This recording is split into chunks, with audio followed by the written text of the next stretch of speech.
थोड़ी देर के लिए समय कुछ लेकर के अपने शरीर के प्रति सचेत हो।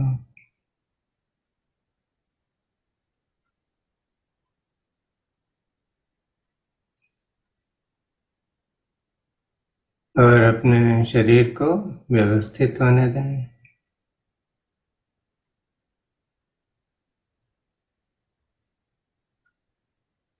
जब शरीर पूरी तरह से सुखद अवस्था में होता है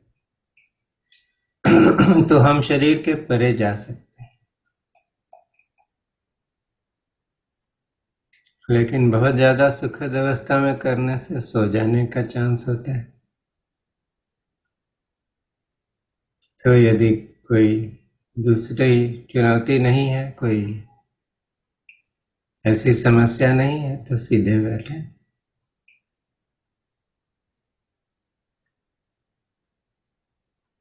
और रीढ़ की हड्डी को स्वाभाविक रूप से ऊपर की तरफ लंबाई में बढ़ने दें।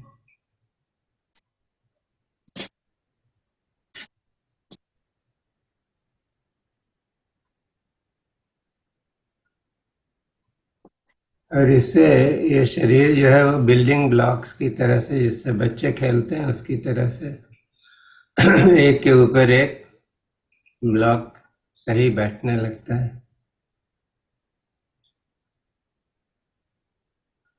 और हमारे लिए जगे हुए रहना और जीते जागते शरीर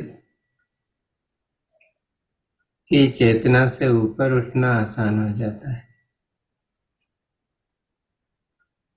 अपने कंधों को खुलने दें, छाती में और जगह बनने दें, जिससे श्वास और प्रश्वास आसानी से अंदर आ सके और बाहर जा सके।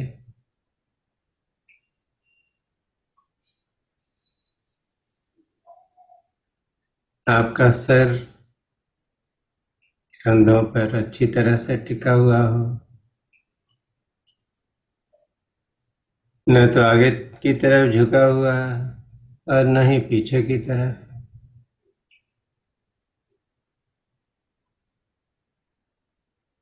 जो रीढ़ की हड्डी में एक अलाइनमेंट है, उसी की सीध में सर के पीछे के भाग को महसूस करें।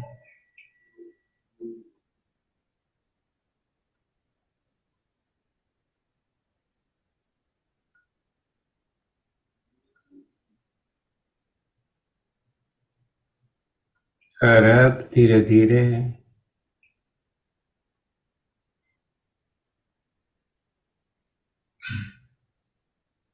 शरीर से परे जाने का प्रयास करें, लेकिन उसके पहले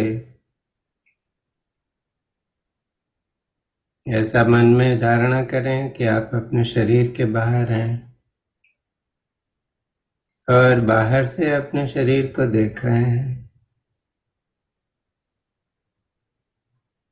देखें कि वो शरीर अच्छी तरह से व्यवस्थित है कि नहीं है। अपने चेहरे पर विशेष ध्यान दें। कहीं माथे पर कोई चिंता की लकीर तो नहीं है। होठों में कहीं कोई तनाव या गुस्सा तो नहीं दबा हुआ है।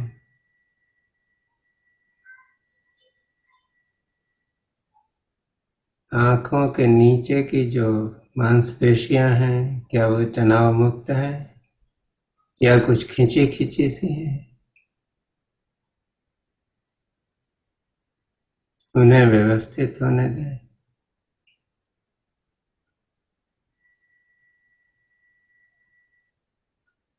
देखें आपका चेहरा कैसा है, उस पर कौन सा भाव है।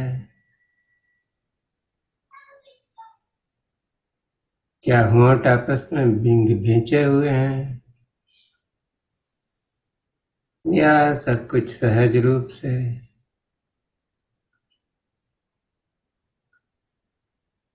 जैसा है वैसा ही है।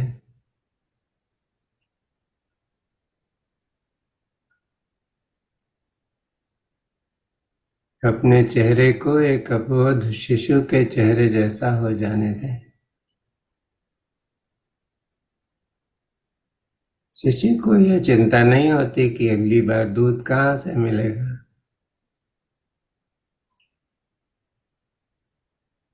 वो पेशाब कर देगा तो उसकी चड्डी कौन बदलेगा।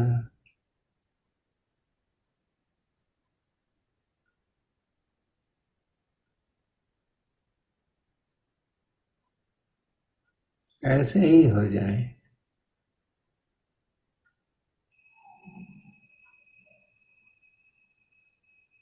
अपने मन को और उसमें जो जो चिंताएं छिपी हुई हैं उनको बोलें कि तुम थोड़ी देर आराम करो।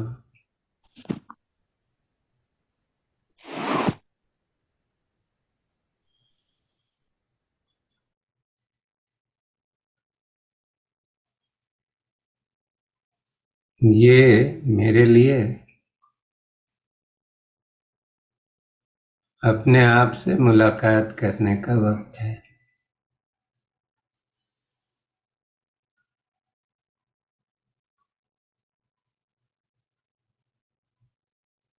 और अब वापस अपने शरीर में आकर निश्चिंत हो जाएं।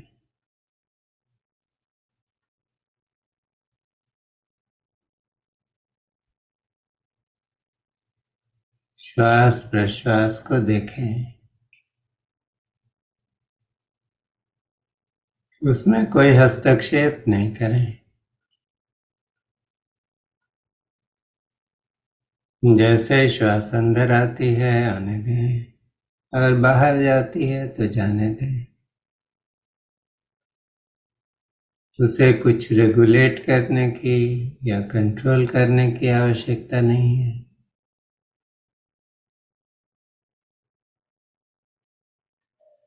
हमारे शरीर के एक एक अंग में एक एक कोशिका में बहुत गहरी समझ है। उसे पता है कि किस तरह की श्वास उसे चाहिए। तो अपनी बुद्धि से उसमें कुछ भी न करें। शरीर जैसे चाहता है उसे करने दें।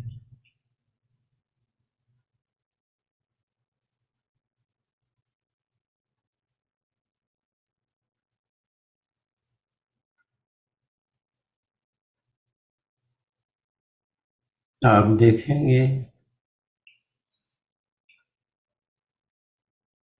कि श्वास और प्रश्वास अपने आप ही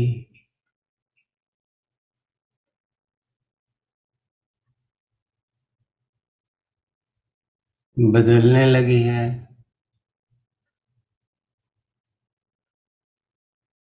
उसमें एक धीमापन है। कोई हड़बड़ाहट नहीं है, कोई जल्दी नहीं है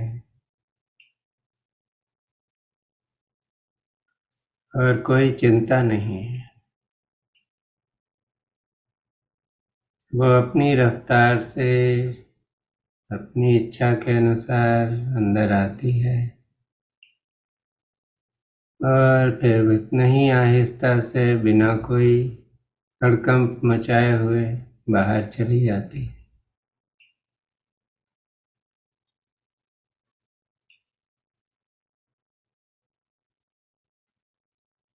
ये इस बात का उदाहरण है कि जब हम अपने आप को, अपने अहंकार को, अपने कर्ता भाव को किसी भी गतिविधि से हटा लेते हैं तो वह अपने आप व्यवस्थित ढंग से होने लगती है।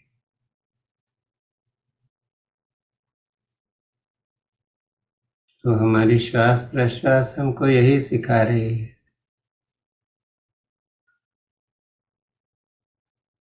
तुम बीच से हट जाओ।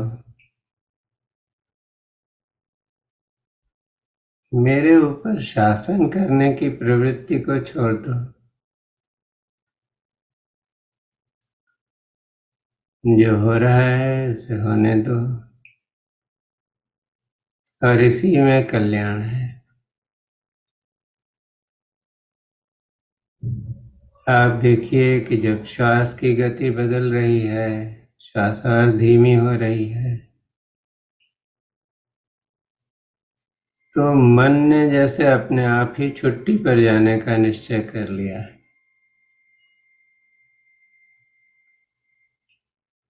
अभी मन में कोई विचार ही नहीं है,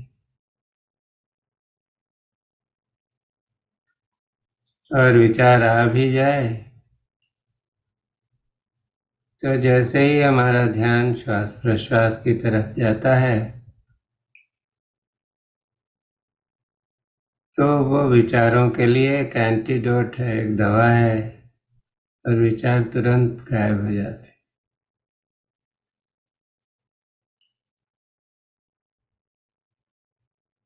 महसूस करें कि यह स्थिति जो विचारों से परे है, आपके लिए कैसी है।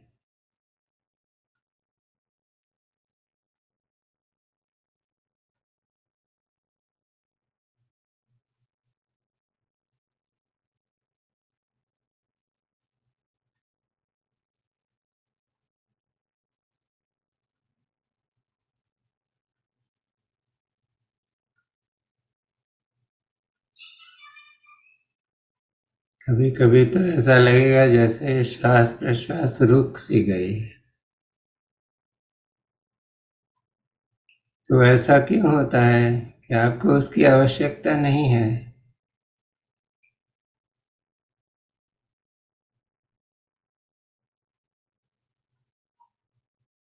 और फिर जब आवश्यकता होती है तो वो फिर से चलने लगती है।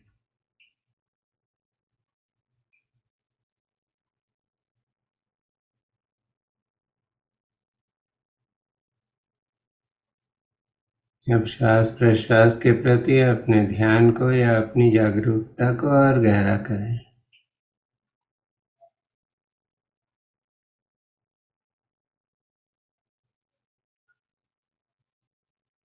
अपने ध्यान को जो नेजल पैसेज है, जो नासिका है, उसका जो ऊपर का हिस्सा है, जहाँ से अंदर आती हुई श्वास मुड़ती है और गले में उतरने का प्रयास करती है, उस जगह पर ले जाएं।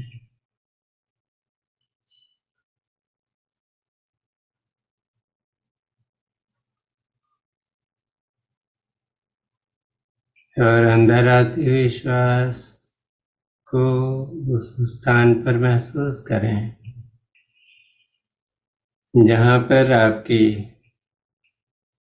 आपका नेजल पैसेज और दोनों आँखों के बीच में एक जंक्शन पॉइंट है, एक स्थान है जहाँ सब त्रिकोण है मिलते हैं। वहीं पर अपनी चेतना को रख करके श्वास प्रश्वास लें।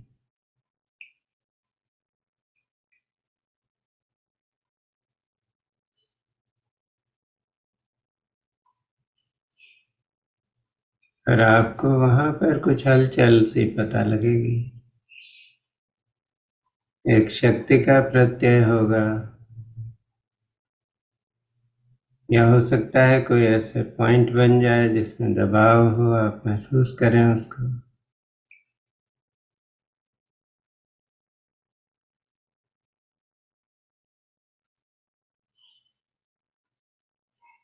ये जो शक्ति का प्रत्यय हो रहा है वो प्राण है।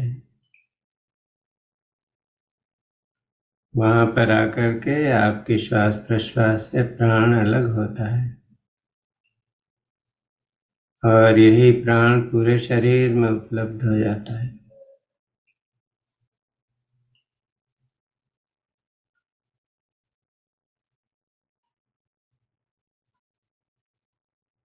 और आप देखेंगे कि जैसे ही आप इस बात के लिए सचेत होते हैं कि प्राण अलग हो रहा है,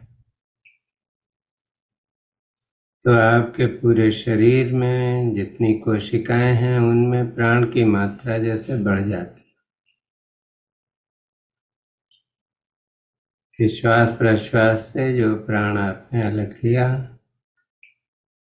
वो आपके शरीर को उपलब्ध हो गया।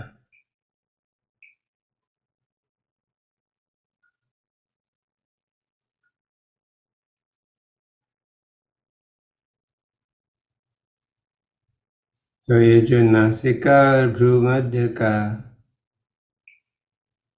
जंक्शन पॉइंट है, यहाँ ये सब मिलते हैं, वहीं पर अपनी चेतना को रखते हुए और श्वास प्रश्वास लेते रहें। और हर आती हुई श्वास के साथ आपको शरीर में जो प्राण है उसमें बढ़ोतरी का पता चलने लगेगा।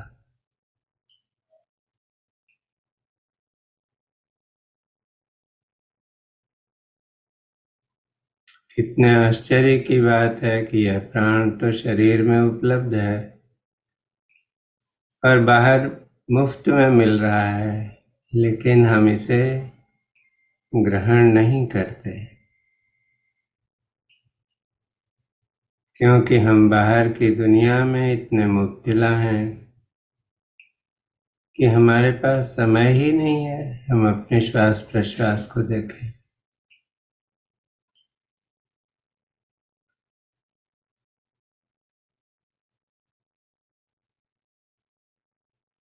प्राण में कितनी शक्ति है। इस समय आप महसूस करेंगे कि आपके अंदर न जाने कितना बल आ गया। आपके भय, आपकी आशंकाएं, आपकी परेशानियां न जाने कहाँ चली गईं।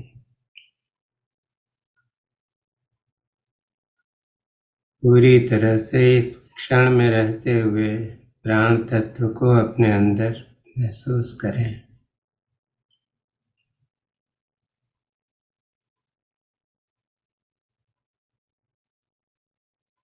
और ये प्राण तत्व क्या है? इसको हम रामायण में हनुमान जी के चरित्र से समझ सकते हैं।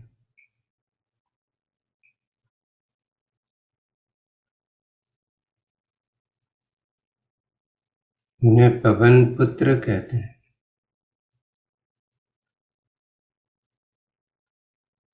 और ये प्राण जो आपके शरीर में इस वक्त महसूस हो रहा है वो क्या है? वो भी पवन पुत्र है। श्वास प्रश्वास से उपजा हुआ बल।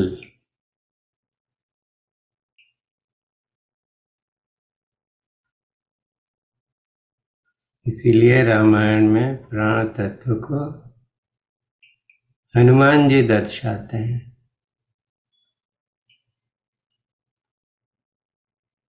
जो काम कोई नहीं कर सकता था वो हनुमान जी को दिया जाता था। संजीवनी बूटी लाने का भी काम दिया गया।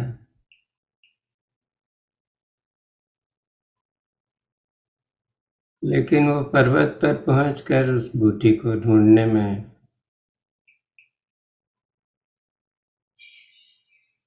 नाकाम से दिख रहे थे, तो उन्होंने पूरा पर्वत ही कंधे पर उठा लिया और ले आए ताकि वैद्य लोग संजीवनी बूटी सही ढंग से ढूंढकर निकाल लें। तो ये जो प्राण तत्व आपके अंदर जागृत हो रहा है, इसी में संजीवनी छिपी हुई है।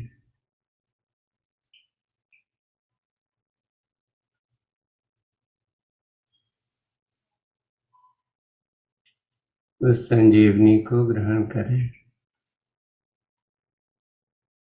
उस संजीवनी के माध्यम से अपनी योग्यता को बढ़ाएं और उसी संजीवनी के माध्यम से अपने शरीर में, मन में, बुद्धि में, जीवन में कहीं भी कोई कमी हो उसे दूर करें।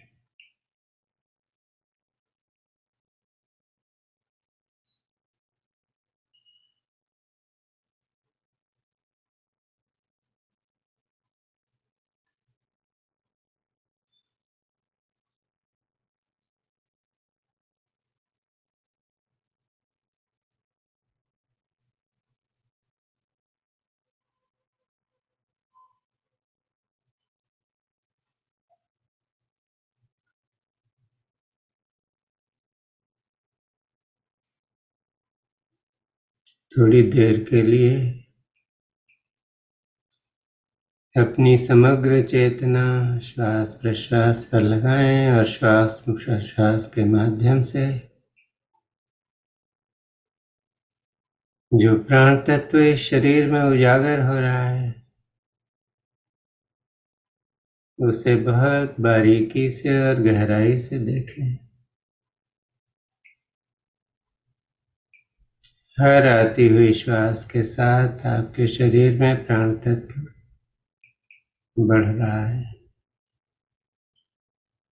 आपके शरीर की एक एक कोशिका का स्पंदन, उसकी फ्रीक्वेंसी बढ़ रही है और आपके अंदर जो चेतना है, जो समझ है, उसका अपग्रेडेशन हो रहा है, उसमें उत्तरोत्तर प्रगति हो रही है।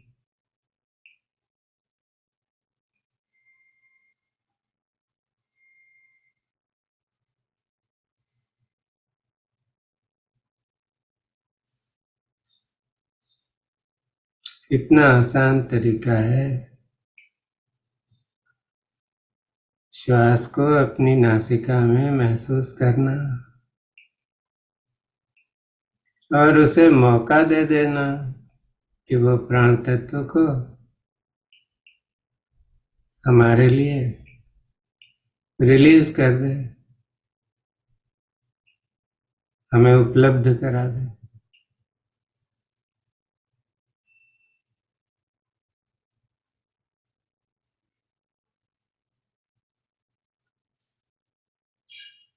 श्वास प्रश्वास के माध्यम से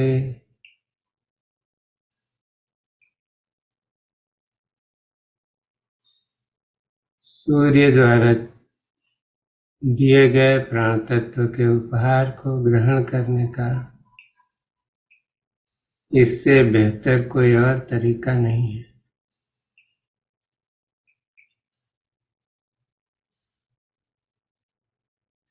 शरीर में कहीं कोई रोग है तो उस प्राण तत्व को बोलना कि वहां जाओ, मेरे लिए जो करेक्शन आवश्यक हो वो कर दो।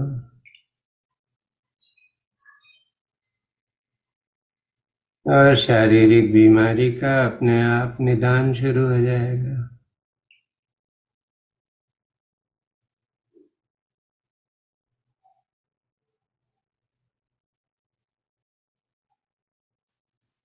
लेकिन शरीर का ही नहीं, उसके पीछे जो कारण है उनका निदान करो।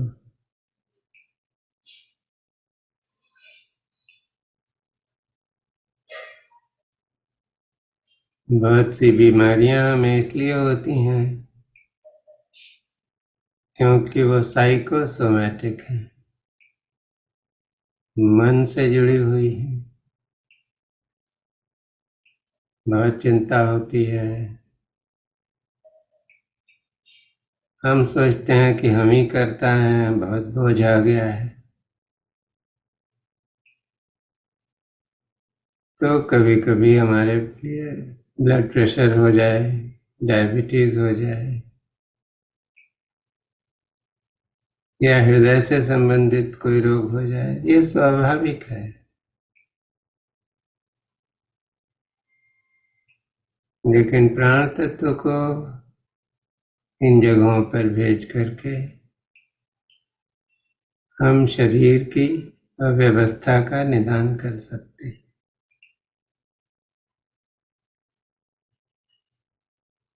और मन की जिस सोच या समझ या परेशानी की वजह से ये बीमारी हुई है वो अपने आप जाने लगेगी।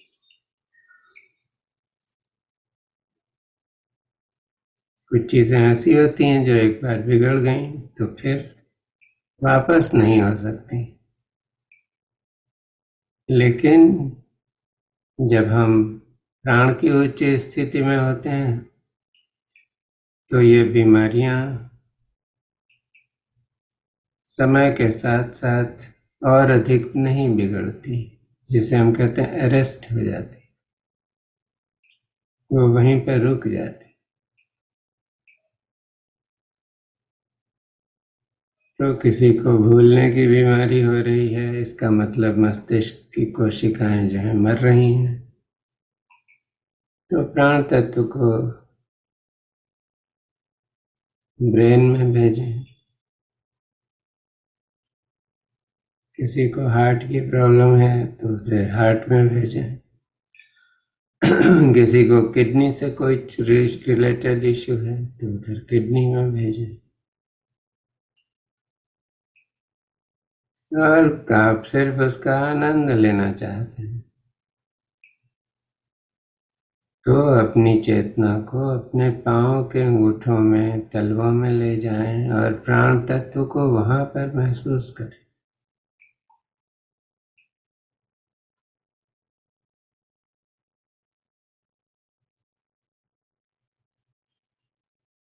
प्राण तत्व को अपनी पलकों पर महसूस करें, अपने होठों के ऊपर महसूस करें, आंखों के निचले हिस्से में जो मांसपेशियां हैं उनमें महसूस करें।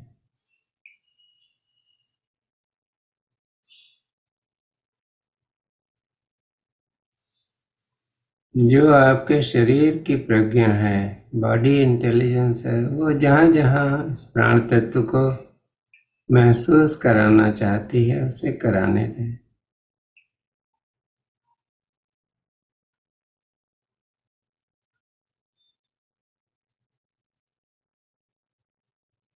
और श्वास प्रश्वास लेते रहें।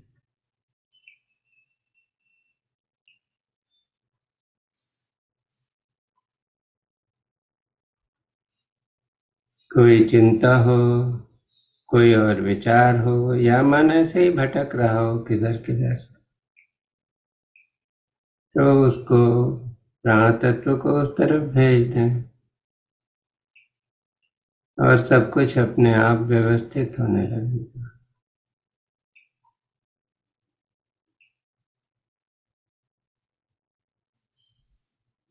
इसे ही हम इंट्यूटिव ब्रीदिंग कहते हैं कि हम जानबूझकर अपनी इच्छा से सांस नहीं ले रहे।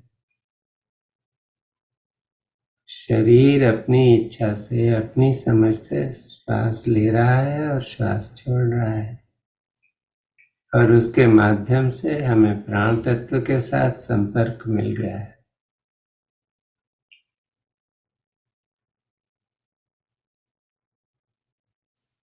और हमारे शरीर में और मन में प्राण तत्व की बहुतायत हो रही है।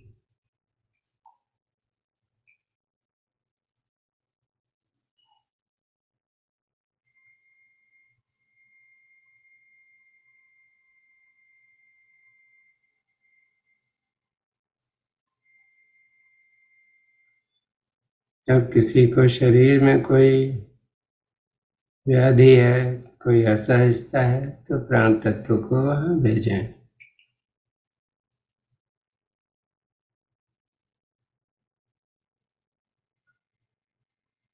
किसी को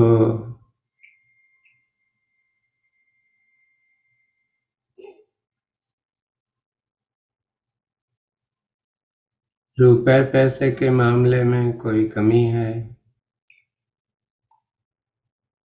तो प्राण शक्ति को बोलें कि इस जीवन के इस अंग में जो हमारा फ्लो है, बहाव है, वो कहीं अवरुद्ध है, उसे आप कृपा करके उसको बहने दें, उसकी रुकावट को दूर करें। मुद्रा को हम करेंसी बोलते हैं। करेंसी शब्द करेंट से आता है। तो यदि पैसे की तंगी है, हम जो चाहते हैं वो कर नहीं पा रहे हैं, तो जीवन में कहीं पर उस प्रवाह की कमी हो गई, वो प्रवाह अवरुद्ध हो गया।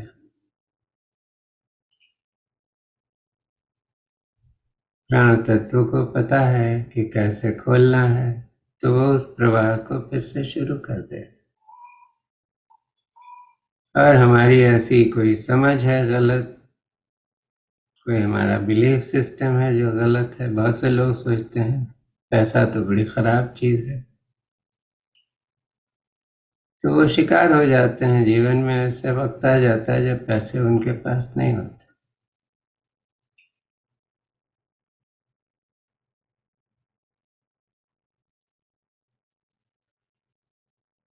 तो ये जो रुकावट आ गई है, उस रुकावट को दूर करने के लिए प्राण तत्व से प्रार्थना करें।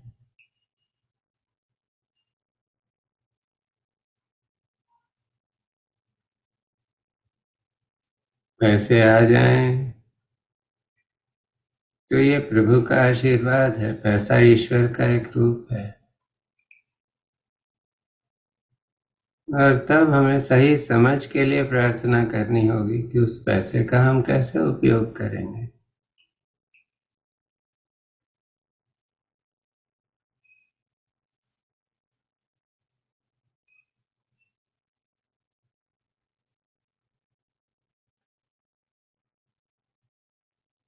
प्राण तत्व से जुड़े हुए हैं तो उसे जो अपने संबंध हैं उनमें भेजें।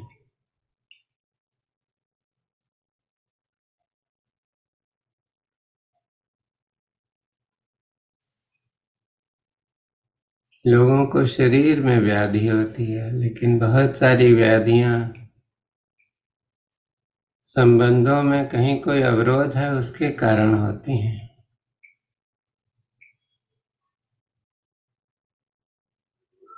तो संबंध सहज हो, इसके लिए प्राण तत्व को अपने संबंधों में भेजें। बहुत सा काम हम इसलिए करते हैं क्योंकि हम दबाव में होते हैं, परिवार के, मित्रों के, समाज के। अंदर से इच्छा नहीं होती है, और चूंकि हम दबाव में काम करते हैं तो वो हमारे मन पर बोझ बनता जाता है।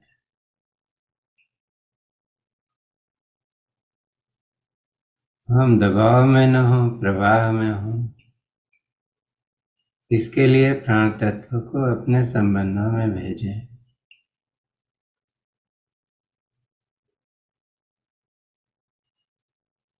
संबंध बिगड़ते क्यों हैं?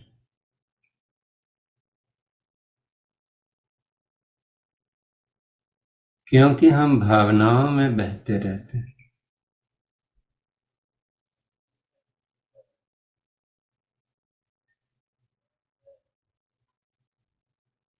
और जब भावनात्मक रूप से हम असहज होते हैं तो पहला नुकसान तो हमारा ही होता है।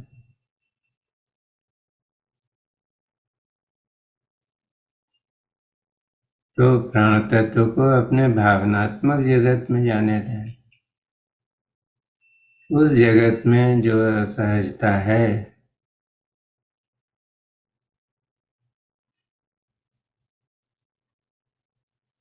उसे समाप्त करने दें।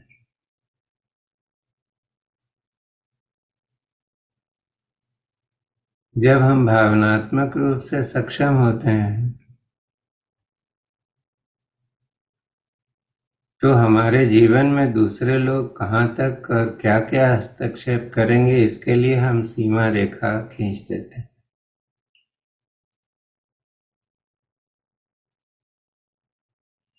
और फिर उसको लेकर हम सहज रहते हैं।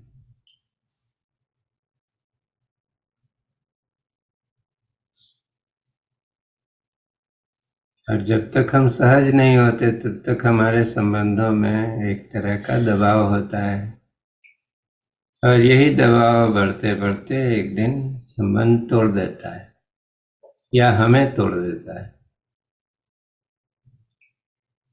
प्राण तत्व रहने पर हम जो कुछ करें वो आनंद से करें, समझ के साथ करें।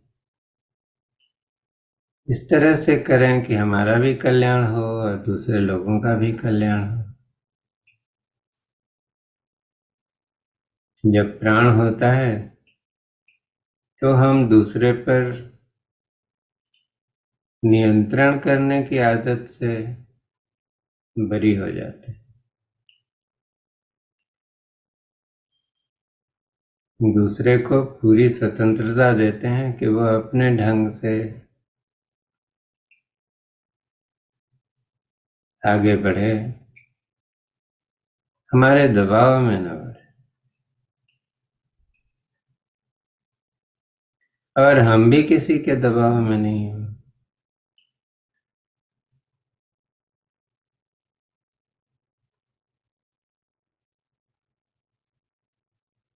संबंधों के बाहर अगर कोई आध्यात्मिक जगत में उन्नति करना चाहता है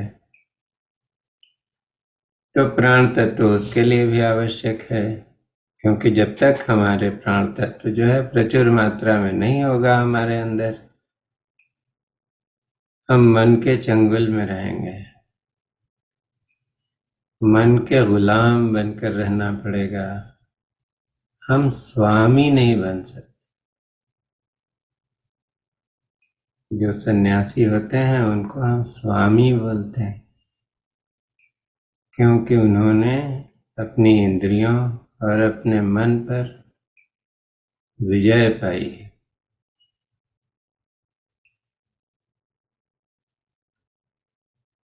तो स्वामी बनने के लिए कोई सन्यासी का चोगा पहनने की जरूरत नहीं। प्राण तत्व को बढ़ाकर अपने शरीर, अपने मन और अपने इंद्रियों पर अपना स्वामित्व पा लेना ही स्वामी बनना है।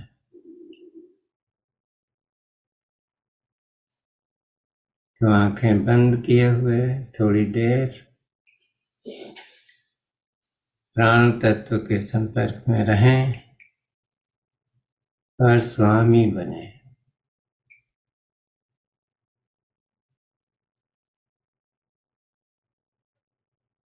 देखें कि हर श्वास के साथ किस तरह प्राण तत्व अपने अंदर बढ़ता जा रहा है।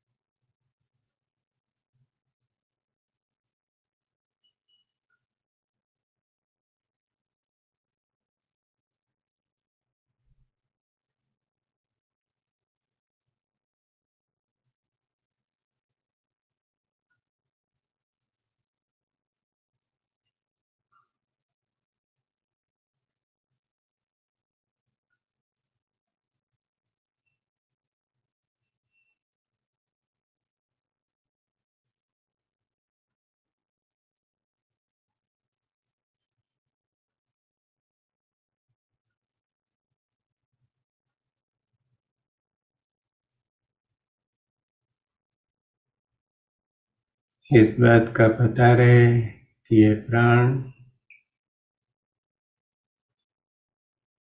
पवन पुत्र हनुमान का प्रतीक है और इन्हीं के माध्यम से जीवन के हर अंग को समृद्ध करने की संजीवनी आपको मिल रही है।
श्वास प्रश्वास की चेतना को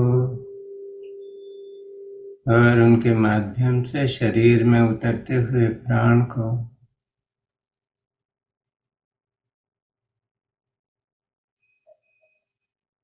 देखते रहें।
मन ही मन समस्त गुरुओं को धन्यवाद दें।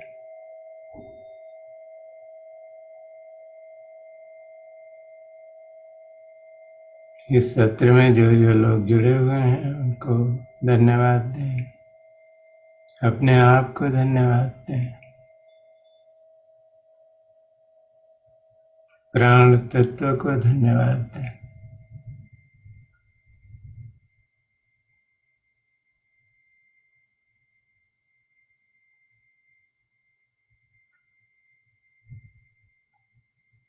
धीरे धीरे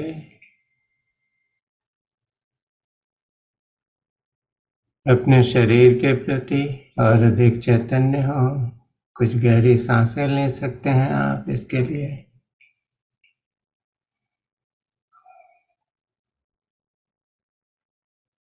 आपके पांव कहाँ हैं, हाथ कहाँ रखे हैं, शरीर का कौन सा भाग कुर्सी या बिस्तर के संपर्क में है, उसके प्रति चैतन्य हो। बंद आंखों से आपके आसपास का जो वातावरण है उस वातावरण के प्रति चैतन्य हो। कहीं से कुछ आवाजें आ रही हैं, कोई हलचल पता लगती है, तो उधर क्या हो रहा है उसके प्रति चैतन्य हो।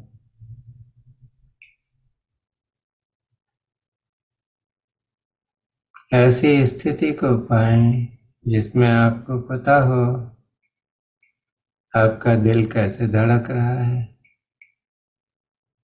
आपके शरीर में जो रक्त बह रहा है वो किस तरह और कहाँ बह रहा है।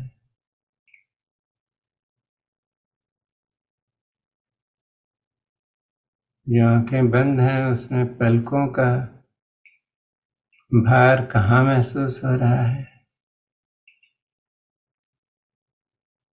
होंठ एक दूसरे पर रखे हुए हैं तो उनका स्पर्श आपस में कैसा है।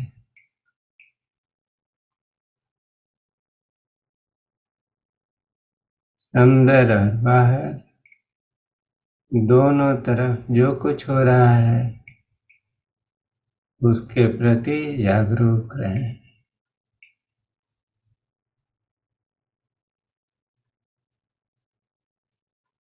तो नहीं तो कोई चीज आपको बहुत प्रियकर है कि आप उसे पकड़ कर रखना चाहते हैं, और नहीं कोई चीज अप्रीतिकर है जिसे आप भगाना चाहते हैं या जिससे आप भागना चाहते हैं। एक संतुलन की स्थिति है। जो है बहुत अच्छा है, ऐसा भाव रहेगा। और इसी भाव को लिए हुए धीरे धीरे अपनी आंखें खोलें और अपने आप को अंदर से बाहर की तरफ ले आएं।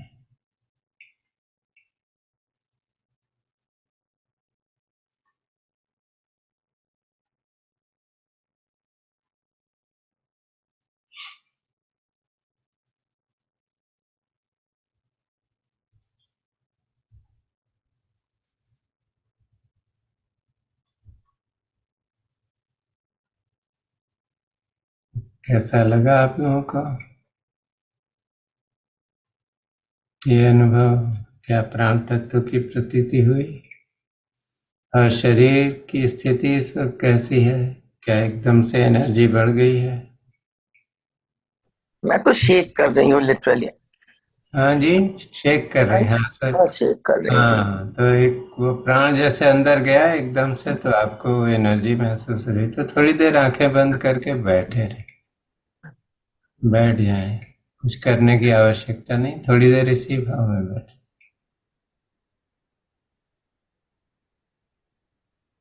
और कोई कुछ बोलना चाहता है?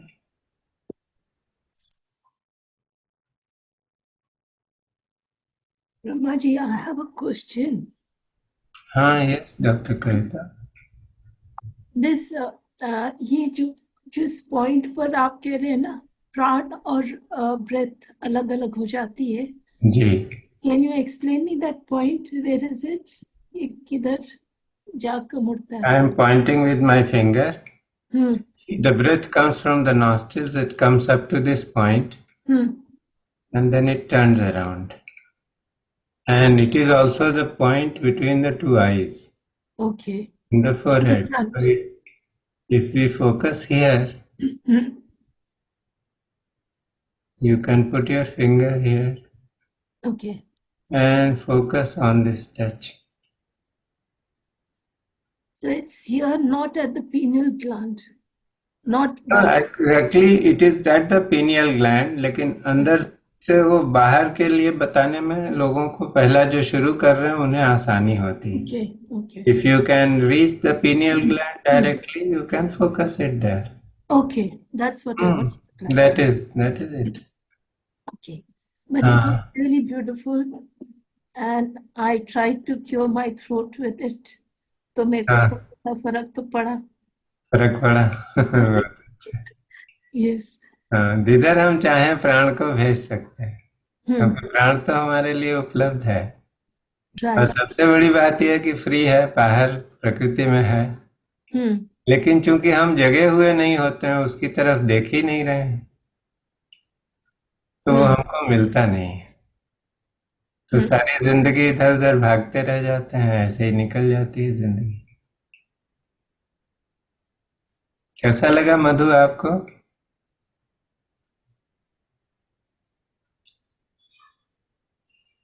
Can you unmute yourself? बहुत अच्छा, it was wonderful.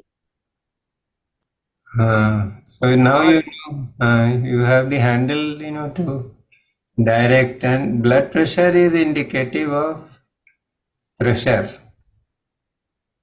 on the mind. So use the prana to heal the mind. Then blood pressure will not bother you. Of course, you have to take your medication or whatever the doctor has prescribed, but it will not become worse. And if it improves, then at some point of time, the doctor might even say that you can reduce the medication. ठीक है? जी, बहुत अच्छा experience रहा, बहुत अच्छा, आनंददायक. हाँ, अपने अंदर में उतरते हैं तो आनंद ही आनंद है. Ramaji, how can we combine this pran thing with the sandhi thing which you taught yesterday? That is a good question. You see, sandhi represents the culmination point. So if you really get established in sandhi, then your body and your pranic instruments, they are in direct communion with the cosmic prana. Okay. So if we really get established in the sandhi kal jagrukta, which is the junction point awareness, then you will find that you are not breathing at all. Breath will stop. Now for an ordinary person, the very idea that the breath will stop, it means death. आदमी की सांस बंद हो जाती है तो हम क्या कहते हैं, उनका प्राण निकल गए. तो गई सांस और वापस लौट कर नहीं आई. लेकिन जब जंक्शन पॉइंट अवेयरनेस होगा तो ब्रेथ स्टॉप हो जाएगी. हमारे अंदर का जो प्राण है और जो बाहर का महाप्राण है, सूर्य से आ रहा है, वो दोनों एक इक्विलिब्रियम में होंगे. तो शरीर को सांस लेने की आवश्यकता नहीं रहेगी. तो जो योगी लोग होते हैं वो समाधि लगाते हैं, ऐसे ही लगा लेते हैं. समाधि में चले गए, अब श्वास की जरूरत नहीं है, तो उनको किसी डिब्बे में बंद करके पानी में डाल दिया. उन्होंने कहा 6 दिन बाद निकाल लेना. 6 दिन बाद निकाला, उसके बाद वो सांस चलने लगती. तो श्वास बंद हो जाती है, लेकिन शरीर से प्राण नहीं जाते, प्राण इक्विलिब्रियम में रहते हैं. And this प्राण, ये exactly क्या होता है, Brahma ji? It is settled energy. It is see, beyond the physical body, everything is sustained by प्राण. प्राण है तो आंख देखती है, प्राण है तो कान सुनते हैं, प्राण है तो ये डाइजेस्टिव सिस्टम चल रहा है. तो अगर प्राण से हमारा संपर्क हो गया तो हमारे जीवन में हर अंग जो है वो चमक जाएगा और उसका अनुभव हम कर सकते हैं, उसको पकड़ कर रख नहीं सकते. So what you are saying is breath is only an instrument to bring the प्राण. Breath is the physical part. हाँ, तो अगर ब्रेथ नहीं भी हो और प्राण हो तो इट इज गुड इनफ. हाँ, वो इक्विलिब्रियम अपने आप आएगा. जब हम करते जाएंगे तो कभी ऐसी स्थिति आ सकती है कि श्वास लेने की या कभी बहुत अच्छा प्राणायाम हो जाए. एक कुछ मैं कराऊंगा, 2-3 दिन अभी बाकी हैं, तो अच्छे से अगर कुछ कर लिया तो हो सकता है वो जिसको हम बोलते हैं केवली कुंभक, एक कैवल्य की अवस्था होती है कि सब कुछ हो गया. तो कैवल्य में क्या होता है, अपने आप कुंभक लग जाता है, मतलब श्वास आना जाना बंद हो जाता है. तो वो चाहे आधे मिनट रहे, चाहे 1 मिनट रहे, चाहे कुछ सेकंड रहे, लेकिन एक्सपीरियंस हो जाएगा कि हमको सांस लेने की जरूरत नहीं है.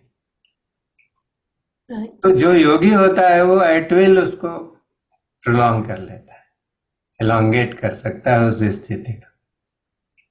wonderful. क्योंकि जब मन शांत हो जाएगा, योग चित्त वृत्ति निरोध, मन में जब तक वृत्तियां हैं तब तक श्वास आती जाती रहेगी और उसका पता चलता रहेगा। जब मन में कोई वृत्ति नहीं रहेगी तो श्वास और प्रश्वास बंद हो जाएगा। It is as simple as that. But it is the journey of a lifetime or so many lifetimes. So अभी हम जहां भी जिस स्थिति में है वहां से शुरू करना है, धीरे धीरे ले जाना है इसको आगे। ये बात सुनने के लिए भी बहुत योग्यता चाहिए, क्योंकि साधारण आदमी को तो ये बात समझ में नहीं आएगी। वो कहेगा बिना सांस के कैसे रह सकते हैं, रह ही नहीं सकते।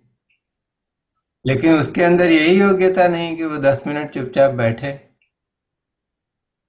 तो जब तक चुपचाप बैठने से नहीं सीखेगा तब तक उसको ये नहीं पता लगेगा कि ये शरीर से चुपचाप बैठने से हम शरीर के परे जा सकते हैं।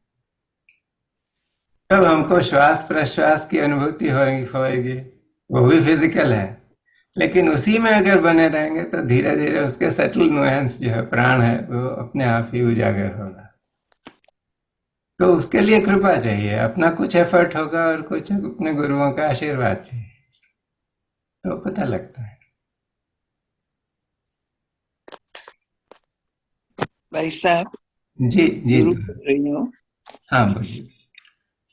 उस दिन आपने जब ये जंक्शन पॉइंट का किया था जी तभी मैंने अटेंड नहीं कर पाई थी, तो वो मुझे समझना है। और आज जो आपने कहा कि दोनों आंखों के बीच में भ्रू मध्य से लेके जी पीनियल तक, वो हाँ, भी मैं एक्चुअली ये समझना अंदर है, चाहती यहाँ हूँ। मिडिल में है हमारे सिर के। लेकिन धारणा के लिए ये अच्छा है, यहाँ से ये जंक्शन पॉइंट तक तो फिजिकल है ना, ब्रेथ आती है यहाँ तक और यहाँ से टर्न होती है, तो इधर अपना फोकस किया तो हमको धीरे धीरे पता लगता है।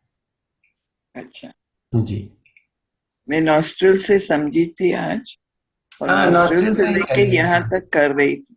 हाँ, बहुत अच्छा है।